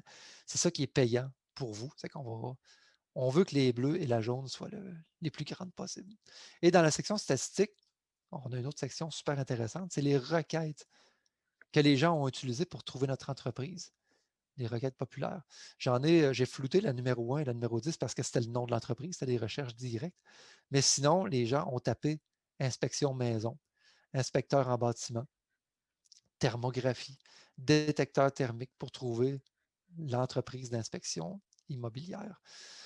Ça peut vous aider énormément, autant pour remplir votre fiche Google My Business ou pour la mettre à jour, parce qu'au début, vos statistiques vont être vides, évidemment, mais quand votre fiche va exister depuis un mois, par exemple, et vous allez découvrir que les gens vous cherchaient avec un nom de produit que vous n'avez pas inclus dans votre fiche, ben, incluez-la. Les gens vont vous trouver encore plus parce que ça va augmenter votre découvrabilité par rapport à cette marque-là ou par rapport à ce service-là. Et ou, par exemple, si les gens, je ne sais pas moi, écrivent vêtements femmes, OK? Et ce mot-clé-là, vêtements femmes, il n'apparaît pas nécessairement sur votre site web, mais vous l'avez mis sur votre fiche Google My Business. Ben, vous pouvez peut-être rajouter ce mot-clé-là sur votre site, sur votre page Facebook, sur un billet de blog. Ben, ça va faire en sorte que ça va améliorer votre SEO, le Search Engine Optimization. C'est quand les gens vont taper vêtements pour femmes, ça se peut que votre site web il monte dans le résultat de recherche. Et si les gens ils tapent une marque que vous n'offrez pas, mais que votre fiche apparaît quand même et que les gens vous appellent en cherchant cette marque-là, ça peut peut-être vous donner un indice sur quelle marque vous devriez offrir dans votre boutique. Ça peut carrément vous aider dans vos activités à l'intérieur de votre boutique. Si vous n'offrez pas d'Adidas, puis les gens cherchent Adidas, puis ils vous trouvent, ben, peut-être qu'en offrant des produits Adidas, vous allez faire des ventes supplémentaires.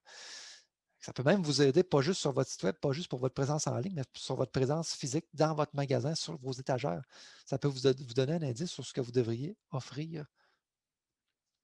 Nour Sayem demande, on est très actif sur Facebook et sur le web. Comment puis-je voir l'efficacité sur Google Business? Ben, c'est ça qu'on va voir dans la fiche de statistiques. Justement, on voit le nombre de recherches et justement, qu'est-ce qui apparaît sur Google My Business et sur l'encadré en vedette. Geneviève Gaboury demande où trouvons-nous ces requêtes exactement? C'est dans Google My Business. Quand on arrive dans le tableau de bord, il y a un menu à gauche. Tantôt, on a vu ce qu'il fallait rentrer dans Information et il y a un autre onglet qui s'appelle Statistiques. En entrant dans Statistiques, il va comme avoir plein d'encadrés et c'est ce qu'on voit là. Le deuxième encadré, c'est les pour votre entreprise. C'est tout dans la section Statistiques. Les informations sont toutes là. Il ne faut pas aller dans des sous-menus dans la section statistique là, pour trouver ces informations-là. Elles sont toutes placées une par-dessus l'autre. C'est vraiment très, très simple là, à naviguer. Le graphique suivant, c'est les endroits où les clients consultent votre entreprise sur Google. Ici, dans le graphique, on voit en orange, c'est la fiche dans les résultats de recherche et en rouge, c'est la fiche dans Maps. OK, on voit que l'inspection immobilière, les gens sont en contact avec l'entreprise que je gère d'inspection immobilière, surtout dans Google et peu dans Google Maps. OK? Fait que les gens, ça, là, inspection immobilière, c'est dans Google qui tape ça et qui trouve inspection pro, par exemple, en guillemets. Mais si vous aviez une boutique, ça se peut que ce soit l'inverse, ça se peut que ce soit le rouge, là. Ça se peut que les gens ils cherchent dans Google Maps beaucoup plus que dans Google. Ben, avec cette statistique-là, vous allez le savoir. Vous n'aurez pas besoin de le deviner. Ah, les gens me trouvent-tu plus sur les cartes ou dans l'engin de recherche? Ça va être très clair. Ça va être ou bien l'engin de recherche ou sur Google Maps ou les deux. Fait que si c'est plus sur Google Maps que les gens vous trouvent, ben, vous allez savoir que c'est plus important, par exemple, d'aller mettre des photos. C'est parce que les gens, ils vont peut-être plus naviguer les photos sur Google Maps parce que les gens ils peuvent cliquer sur les pins, voir les photos. C'est que ça va vous donner un peu des indices sur ce qu'est-ce qu'il va falloir mettre à jour dans votre fiche. Un autre graphique, c'est les actions des clients, les actions les plus courantes sur vos fiches. Là, j'ai mis mettons, sur une période d'un mois, il y a eu 27 interactions pour cette entreprise-là. Il y a eu 24 visites de site web. Ça veut dire que les gens ont vu la fiche de l'entreprise et sur l'adresse web, ils ont cliqué dessus. Ça, c'est arrivé 24 fois. Et quand c'est écrit les gens vous appellent, ça c'est quand, avec un téléphone cellulaire, ils ont cliqué sur le numéro de téléphone et ça a généré un appel. Okay? Si les gens ont vu votre numéro et ils ont composé le numéro, ben là, Google ne peut pas enregistrer cette action-là parce qu'il ne sait pas que vous avez composé. Mais si les gens ont cliqué avec leur doigt, là, ils ont appuyé sur le numéro de téléphone, ça, il peut l'enregistrer parce qu'il peut enregistrer le clic qu'il y a eu sur la fiche. Donc, probablement que vous avez eu plus d'appels que ce qui est indiqué sur la fiche parce que quand les gens composent manuellement le numéro, ça ne l'enregistre pas. Mais quand même, ça donne une indication quand est-ce qu'il y a eu des appels, quand est-ce que ça a été plus tranquille. Que vous pouvez faire peut-être une moyenne avec ça. Là. Un autre graphique très intéressant, c'est les moments et fréquences des appels que les clients ont fait à votre entreprise. Ça, j'ai mesuré ça sur un trimestre. C'est le nombre total d'appels par jour de la semaine, par exemple. On peut voir que le lundi, il y a quand même pas mal d'appels pour cette entreprise-là. Le mardi, c'est plein, plein d'appels. Et après ça, ça baisse un peu. Puis samedi, dimanche, c'est tranquille pour l'inspection immobilière, en tout cas. Encore une fois, ça peut vous aider pour votre entreprise. Quand est-ce qu'il faut mobiliser les téléphonistes? Ben, le samedi puis dimanche, on peut laisser ça aller sur la boîte vocale parce que ça ne vaut peut-être pas la peine d'avoir quelqu'un en attente des appels. Mais le mardi, par exemple, ça va pas peut-être prendre deux téléphonistes. Hein? C'est que pour gérer votre entreprise, ça peut être utile, ces statistiques-là. Le nombre d'affichages de photos, est-ce que les gens ils regardent vos photos? Ben, vous allez le voir par date. Par exemple, vous pouvez dire toutes les photos sur un trimestre. On voit le graphique. Par exemple, le 1er septembre, il y a eu pas loin de 120 affichages de photos. C'est intéressant. Et vous pouvez cliquer sur toutes les photos pour voir, par exemple, juste les photos qui ont été téléversées par le propriétaire ou juste les photos téléversées par les utilisateurs. Vous allez voir c'est quelle qui est plus populaire. Mais comme cette entreprise-là, il n'y a eu aucune photo téléversée par les utilisateurs, c'est normal, c'est l'inspection immobilière, là, à moins qu'il ait pris l'inspecteur en train de travailler et qu'il l'ait mis sur Google Maps, mais ce n'est pas intéressant nécessairement de faire ça. Ben, ce ne sont que des photos téléversées par le propriétaire. Mais s'il y avait eu des photos par les usagers, il y aurait eu une ligne bleue qui est les photos du propriétaire et peut-être une ligne verte, par exemple, les photos vues qui ont été téléversées par les usagers. Et ça complète les statistiques dont vous allez avoir accès avec l'onglet statistiques de Google My Business. Et que vous voyez, c'est ça donne des indices sur comment mettre à jour votre fiche. Surtout, je pense que la plus importante, là, c'est le graphique qui parlait des mots-clés. Les mots-clés que les usagers ont utilisé pour accéder à votre entreprise. C'est vraiment des gros indices sur quoi vous devez vous concentrer pour attirer de la clientèle. Parce que les gens vous trouvent déjà avec ces mots-clés-là. Ben, vous pouvez faire en sorte qu'ils vous trouvent encore plus en développant des articles, des billets de blog sur votre site web, en mettant ces mots-clés-là plus souvent sur votre site web, en parlant de ça sur votre page Facebook ou peut-être en mettant à jour vos services et vos produits par rapport à ce que les gens cherchent en réalité pour vous trouver. Nouvel onglet, les avis de la clientèle. Quand vous allez cliquer sur Avis, ici à gauche dans le menu, ça va vous mener dans la section Avis de Google My Business. Ici, j'ai flouté tout, mais bon, on voit un peu à quoi ça ressemble. Vous allez voir tous les avis récents que votre clientèle a écrits sur votre entreprise. C'est qu'on voit l'icône de l'utilisateur avec son nom. On voit l'avis étoilé qu'il a mis. C'est que là, j'ai juste mis les avis 5 étoiles. Et on voit mettons, il y a 2 semaines, ça vous indique quand est-ce que l'avis a été écrit. Et en dessous, le texte de l'avis. Ça, les utilisateurs ont accès à ces avis-là. Ils peuvent lire les avis des autres avant de vouloir faire affaire avec vous. Vous voyez en bas du premier avis, c'est écrit le bouton Répondre. Vous pouvez répondre, si vous voulez, aux commentaires. Et le commentaire du dessous, on voit si c'est un commentaire à laquelle l'entreprise a répondu. On voit qu'il y a comme un petit icône un peu rose. J'ai tout mis en flou, mais en bas, il y a la réponse de l'entreprise. Et là, il y a un bouton Modifier. Vous pouvez modifier une réponse que vous avez déjà écrite. Si vous avez fait une faute, là, vous fallait la corriger par la suite. Vous pouvez supprimer vos réponses, mais vous ne pouvez pas supprimer les commentaires laissés par la clientèle. OK? Commentaires laissés par une clientèle, c'est là pour rester. Les avis de la clientèle, vraiment, c'est devenu le nerf de la guerre sur le marketing web. Une entreprise peut faire des affaires d'or si elle obtient un grand nombre d'avis positifs, mais en revanche, une abondance d'avis négatifs peut être néfaste. C'est normal. OK? Quand moi, je cherchais un gym l'année passée, là, il m'a sorti une liste sur le côté. OK? Je voyais les moyennes d'avis de tous les gyms. Mettons qu'il me sort 10 gyms. OK? Je regarde le premier, c'est écrit moyenne de 4,7 sur 5, 91 avis. L'autre, moyenne de 4,5 sur 5, 120 avis. Et le troisième, c'est écrit, mettons, 30 avis, moyenne de 2 sur 5. Là, je vais me dire, qu'est-ce qui se passe là, à ce place-là? Là, je peux aller lire les avis, puis là, je regarde, mettons, service dégueulasse, il y avait des coquerelles, le monde avait vomi ses machines, je ne sais pas ce qui peut se passer, là, mais ça peut être, ça arrive là, des fois, des places qui n'ont pas de bon sens. Là. Mais bon, moi, ça ne me met pas en confiance de voir qu'il y a plein d'avis négatifs à un endroit, c'est que ça se peut que je décide de ne pas y aller, même si c'est très près de chez nous. Louis Coulombe demande que faire si les avis sont faux, exemple fait par des concurrents. Ça, c'est quelque chose qui arrive et j'ai déjà eu affaire avec ça, avec la clientèle existante. C'est vraiment difficile à gérer. C'est plate, là, mais on peut les rapporter à Google, dire, mettons, cet avis-là, là, c'est l'avis d'un concurrent. Il faut comme on a le fardeau de la preuve sur nous. Il faut comme prouver à Google que ce commentaire-là, c'est l'avis d'un compétiteur. Et là, Google va décider d'éliminer le commentaire ou pas. Ça se peut que le commentaire soit là pour rester, mais bon, d'habitude, il va le trouver, Google, que c'est la même personne parce que mettons qu'un compétiteur a écrit 10 commentaires négatifs, il va savoir que ça vient de la même adresse IP. Ben, juste avec cet indice-là, ça se peut que Google décide de les supprimer, mais ça se peut aussi des fois qu'ils soient là pour rester. C'est comme un peu plate, mais bon, on peut les rapporter à Google et Google peut décider de les effacer. C'est ce que je vous recommande de faire. Mais c'est ça, on a un peu le fardeau de la preuve sur nous. Ce qui est ben plate. C'est que les avantages de recevoir des avis positifs, ben, il y en a plein. C'est qu'on rehausse la notoriété de notre marque. Si votre entreprise récolte un grand nombre d'avis positifs, ben, on va percevoir votre entreprise plus favorablement.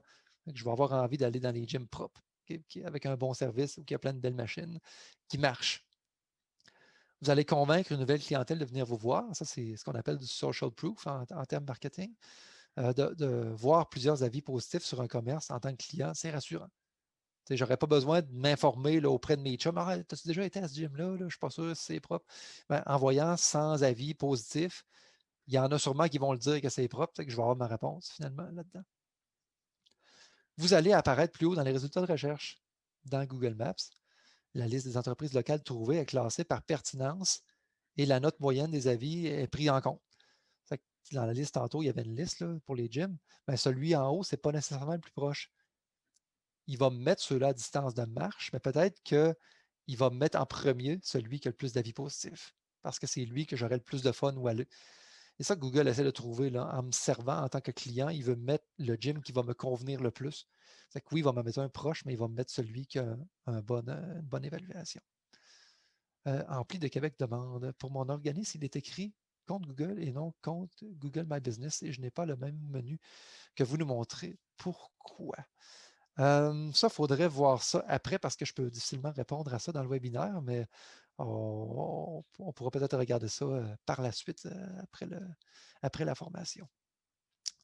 C'est peut-être ça, il n'est peut-être pas connecté à Google My Business. C'est peut-être juste un compte Google qui est créé parce qu'on peut avoir un profil Google au nom de l'entreprise, ça, c'est très large, un profil Google, alors qu'un compte Google My Business, c'est pour gérer une entreprise qui va apparaître avec une adresse physique là, sur Google Maps. C'est qu'un profil Google, ce n'est pas la même chose que Google My Business. C'est peut-être juste voir si c'est.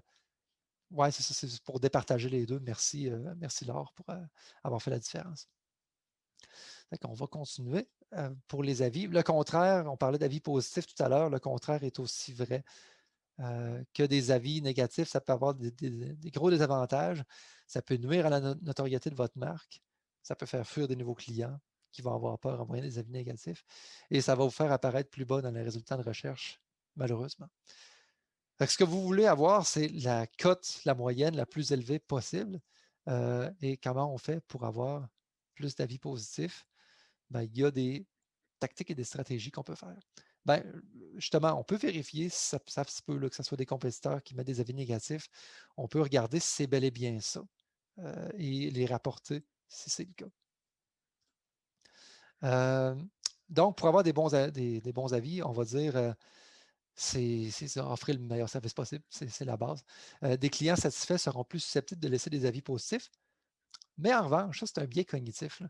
Les gens qui sont frustrés ont beaucoup de chances de laisser des avis négatifs.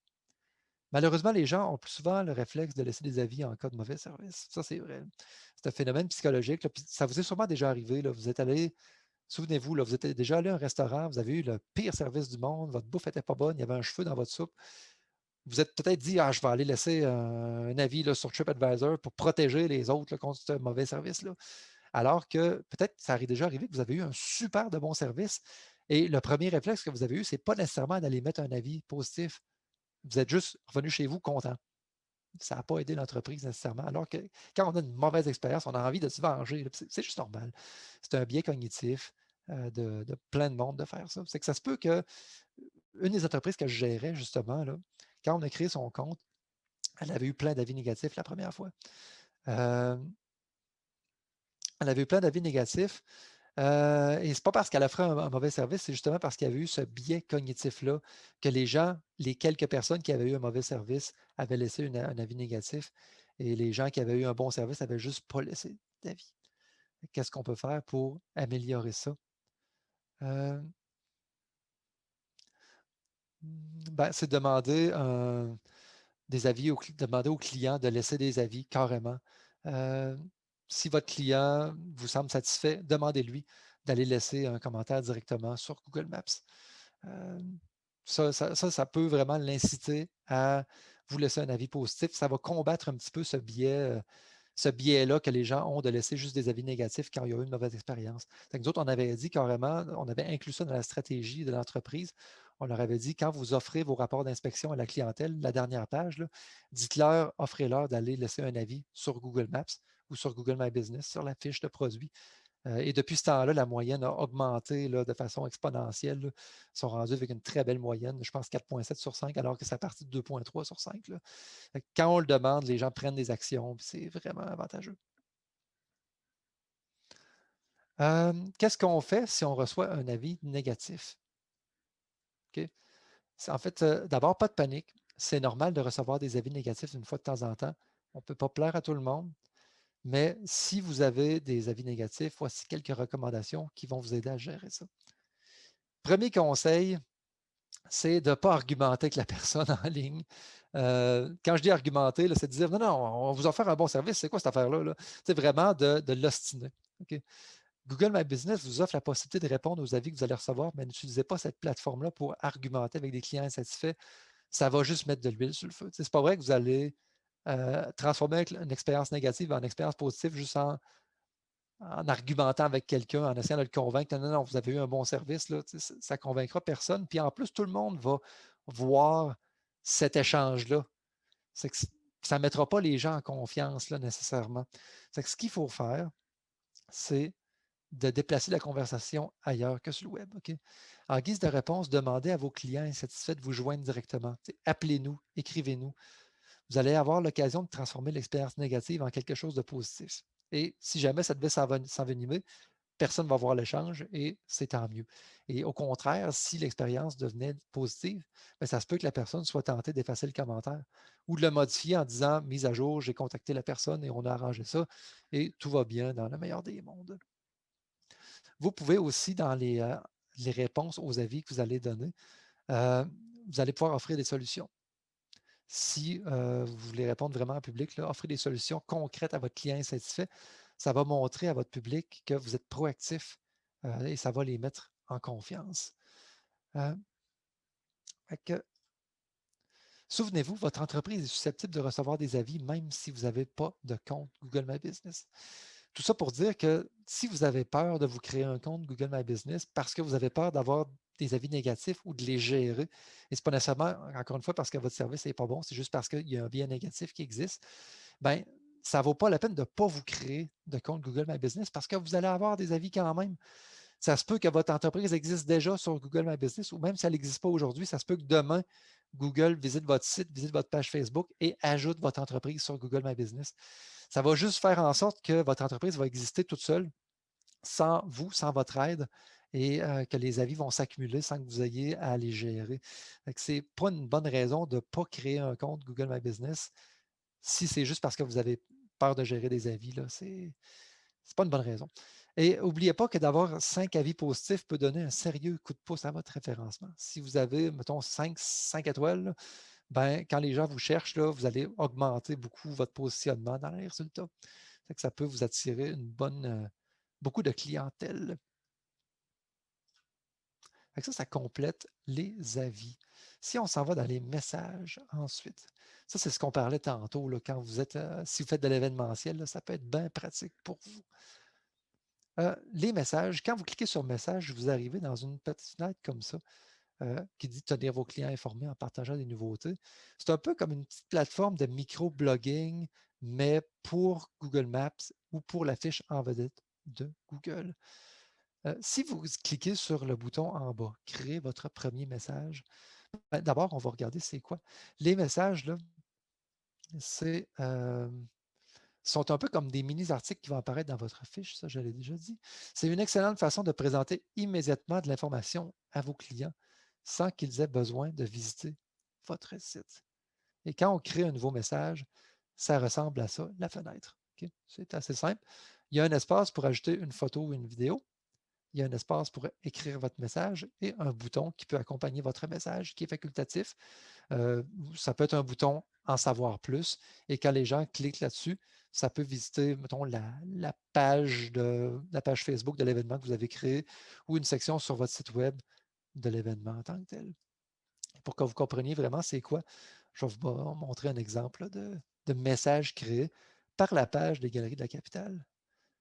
Quand on visite, mettons qu'on tape les Galeries de la Capitale sur Google, moi je l'ai fait dans le coin de Noël, ben, on a vu ces deux messages-là qui apparaissent dans la fiche en vedette des Galeries de la Capitale. C'est qu'on a ici le passeport pôle Nord. Ça dit que ça se passe du 20 novembre au 24 décembre. Il y a un petit texte et il y a le bouton Learn More qui était en savoir plus en dessous. Et il y a aussi un deuxième événement à côté qui apparaît. C'est tous des événements ponctuels. Ça peut être des événements, mais ça peut être autre chose aussi. Là. Quand on parle de messages, ça peut juste être des mises à jour sur notre entreprise. Hey, aujourd'hui, on a des nouveautés qui viennent d'entrer en magasin. Ce que vous auriez écrit sur votre page Facebook, par exemple, vous pouvez l'écrire aussi dans Google My Business pour que ça apparaisse dans les résultats de recherche, tout simplement. Et si je clique sur le message La magie du pôle Nord, bien, on voit le texte au complet, on voit l'image en gros plan et le bouton Learn More aussi qui est là. laissez aller votre imagination. Justement, ça peut être une façon de transposer vos publications Facebook. Vous pouvez aussi les copier là-dedans. Si vous écrivez un article de blog, vous pouvez aussi les mettre là. Ça vous donne une visibilité supplémentaire. Et si vous êtes justement, comme on l'a dit tantôt dans les commentaires, quelqu'un qui organise des événements, c'est l'endroit où mettre les instances de vos événements que vous allez organiser qui sont à différents endroits au Québec, plutôt que créer plusieurs instances de votre entreprise sur Google My Business. Dans les produits, ça, c'est les produits que vous offrez de votre entreprise. Ça se peut qu'on les voit aussi dans Google Maps ou qu'on les voit dans la fiche en vedette de Google et c'est dans cette section-là qu'on va les entrer. Fait agrémenter votre fiche de votre entreprise avec une liste de produits que vous offrez. Et quand on ajoute un produit, c'est cette fenêtre-là qui apparaît. On a encore un encadré en haut où vous pouvez glisser des photos. Vous pouvez mettre le nom du produit, la catégorie du produit, okay?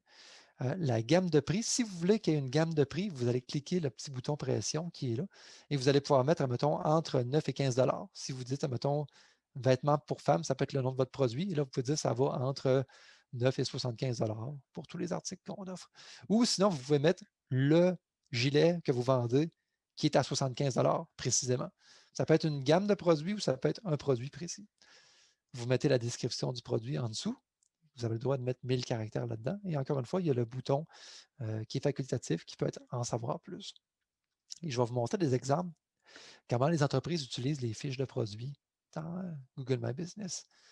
Par exemple, on a la boutique aux 1000 formes qui vend des moules à gâteau. Ben, eux, ils ont comme créé 5 produits, mais c'est comme 5 grandes catégories de produits. Il y a les nouveautés, les produits d'Halloween, le temps des sucres. Et l'image qu'on voit dans les nouveautés, c'est juste une photo, mais la photo contient plusieurs petites photos à l'intérieur qui montrent un peu, là, ils voulaient montrer ce qu'ils offraient, autant dans les articles saisonniers que ce qu'ils offrent justement dans leur boutique en général. Sinon, si on prend par exemple la boutique cosmétique Bloomy, eux, ce qu'ils ont décidé de mettre dans les produits, c'est ce qu'on voit en bas de l'encadré, c'est vraiment les produits individuellement. C'est qu'on voit une crème qui est à 50 $, on voit une autre crème à 76 $. C'est que ça, si la crème vous intéresse, on peut cliquer dessus et là, on accède à la fiche du produit. Ils ont rentré toutes les informations du produit en question et on peut cliquer sur Order Online. Vous voyez qu'il y a le numéro de téléphone en haut qui apparaît, le numéro de téléphone de la boutique. Ça, c'est une belle visibilité pour vous. Et on a toute l'information sur ce produit-là précis. Ça peut aussi être, dans une certaine mesure, des services. Même si c'est une fiche de produit, comme la fusée, eux, dans les produits, ils ont mis en bas des formations. Et si les formations, ça peut être un produit qu'on achète, ben, mettez-les. Il n'y a pas vraiment une image qu'on peut mettre d'une formation, mais eux autres, ils ont comme mis une petite infographie avec une icône qui représente la formation et le nom de la formation en bas.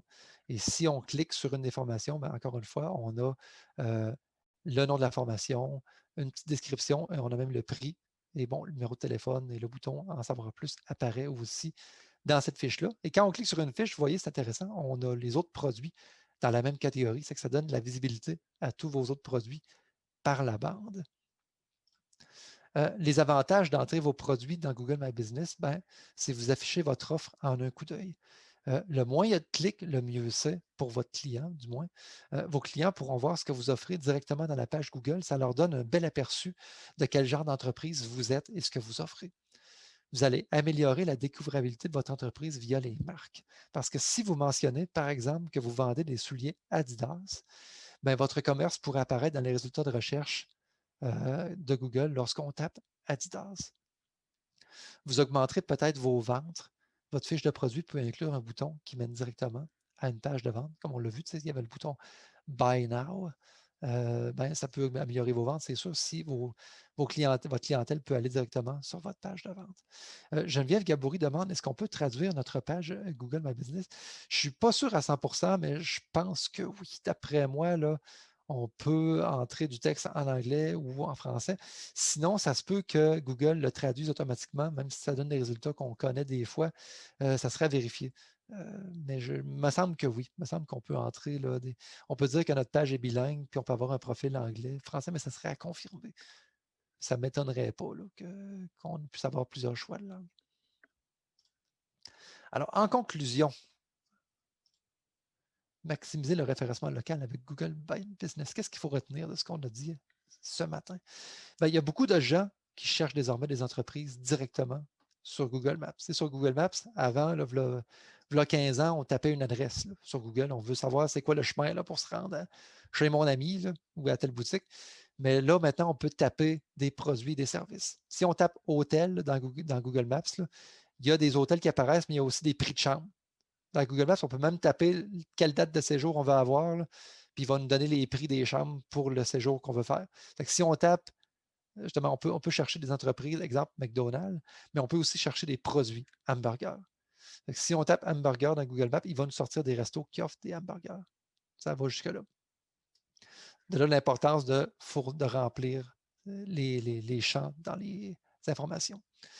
Gérer son entreprise via Google My Business, c'est une manière gratuite, je le répète, c'est gratuit, d'augmenter la visibilité de son commerce sur le réseau de recherche Google et Google Maps. Et ça ne demande pas beaucoup de temps là, à faire ça. Ça coûte 0 $. C'est très rentable sur le plan des bénéfices. Votre entreprise existe peut-être déjà sur Google My Business. Si c'est le cas, vous pourrez en réclamer le contrôle. Une fois que vous aurez accès à votre entreprise, entrez un maximum d'informations dans l'onglet Info. Le plus vous en entrez et le plus ça va améliorer votre découvrabilité. C'est vraiment important pour vous et pour votre entreprise. Consultez les statistiques de Google My Business pour voir ce que les gens recherchent et pour vérifier comment les gens interagissent avec votre fiche.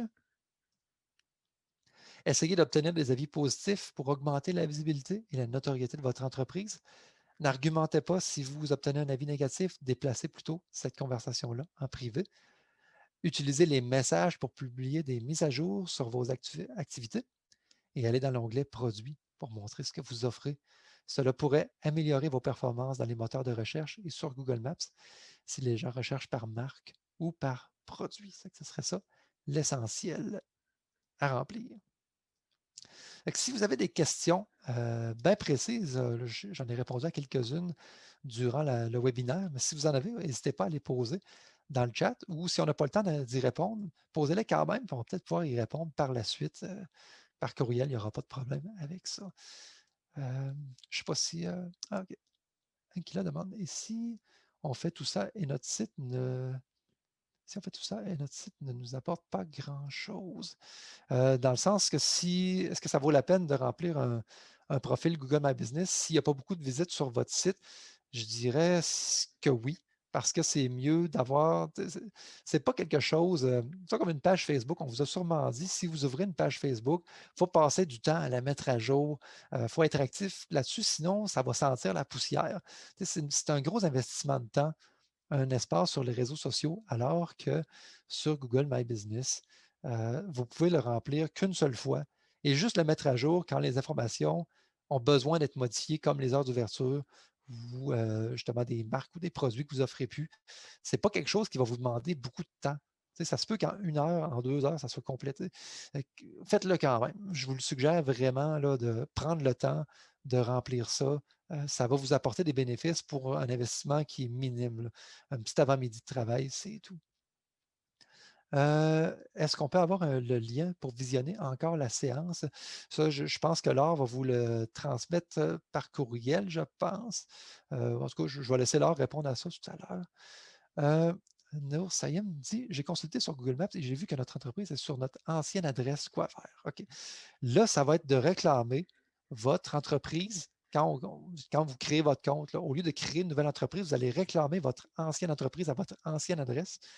Et vous allez voir ça que là, elle va être validée avec l'ancienne adresse, par contre. Ben, vous allez regarder si vous pouvez valider par téléphone ou par courriel, ou sinon, il y a moyen d'entrer en contact avec Google pour leur dire je veux créer une nouvelle adresse. Écrivez vraiment, là, demandez de l'aide.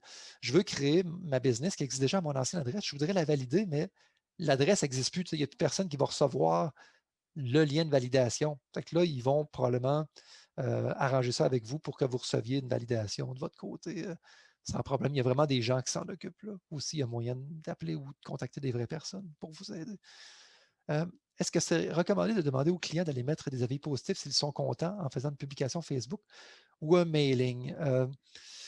Moi, j'ai toujours cru que oui. C'est sûr que ça différents marketeurs vont peut-être avoir des réponses différentes, mais moi, j'ai toujours été d'avis que d'être proactif là-dessus, ça peut être une bonne chose. Moi, ce que je fais, c'est, je vais plutôt suggérer aux gens de demander d'aller porter un avis quand ils viennent juste d'avoir l'expérience positive. Quand ils sont vraiment dans le feu de l'action, là, quand vous leur demandez d'aller mettre un avis positif, ils vont être portés de le faire. Parce que si vous demandez sur une publication Facebook d'aller mettre des avis, ça se peut là, que votre avis capte l'attention de 2 ou 3 trolls qui vont comme utiliser cette occasion-là pour aller vous mettre des avis négatifs ou des compétiteurs aussi qui interceptent ça et qui en profitent un peu pour vous salir. Alors que quand vous êtes devant le client là, qui vient d'avoir son expérience négative, il n'y a aucune chance que ça fasse ça, que vous interceptez un troll au passage. Tu sais. Je dis ça, il n'y a pas beaucoup de chances que ça arrive, mais ça peut arriver quand même. Je sais que c'est plate, mais c'est la réalité. C'est que moi, je recommande souvent aux gens d'agripper le client au moment où il vient d'avoir l'expérience. Mais bon, ce n'est pas tout le monde qui peut être d'accord avec moi, mais ça, c'est bon justement d'avoir plusieurs avis là-dessus là, pour savoir si c'est bon ou pas de demander aux gens d'aller mettre des avis sur Google ou sur votre mailing list. Mais votre mailing list, il y a déjà plus de chances que ça soit positif parce que c'est déjà des gens qui ont franchi plusieurs étapes là, pour être en contact avec vous. Ce n'est pas tout le monde qui vous a confié votre adresse email. La mailing list, je le ferai. La publication Facebook, j'y penserai. Ça serait ça ma réponse officielle. Disons. Bien d'accord avec toi, Dominique. Je pense que c'est très pertinent. Pour le Facebook, en effet, c'est délicat, mais il existe aussi avec le Google My Business, on peut avoir un lien direct pour demander des avis. Donc, Ouais. François, ça pourrait être cette façon-là d'aller chercher le lien. Ben, merci beaucoup, Dominique. C'est ce qui met fin à la conférence, à la formation, au webinaire. On ne sait plus comment vous appeler. J'ai C'était utilisé plein de noms. Ouais, c'est ça. C'était vraiment très, très intéressant. Et en effet, comme tu dis, je vais faire parvenir à tous les participants aujourd'hui le document de la conférence avec le lien vers l'enregistrement. Et je vous invite aussi à mettre à votre agenda le 23 février prochain, puisqu'on va tenir une autre formation avec une experte Shopify sur les 10 erreurs à ne pas faire pour vendre en ligne. Fait que je vous souhaite une excellente journée. Merci beaucoup d'avoir été là et à bientôt.